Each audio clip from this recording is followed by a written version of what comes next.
அதிகபட்ச ஆற்றலுக்காக கார்போஹைட்ரேட் மற்றும் நார்ச்சத்துக்கள் நிறைந்த சிறுதானியங்கள், பழங்கள், காய்கறிகள், முட்டை, கீரை வகை உணவுகளை சேர்க்கவும்.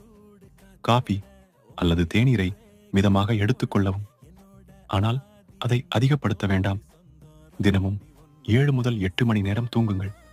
ஒவ்வொரு நாளும் ஒரே நேரத்தில் படுத்து ஒரே நேரத்தில் எழுந்து உடலின் உயிரியல் கடிகாரத்தை பாடி கிளாக் சரி செய்யவும்.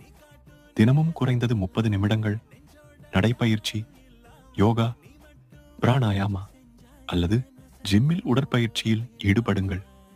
தண்ணீரின்மை சோர்வை உண்டாக்கும் என்பதால் நாளொன்றுக்கு குறைந்தது 2 முதல் 3 லிட்டர் தண்ணீரை பருகுங்கள்.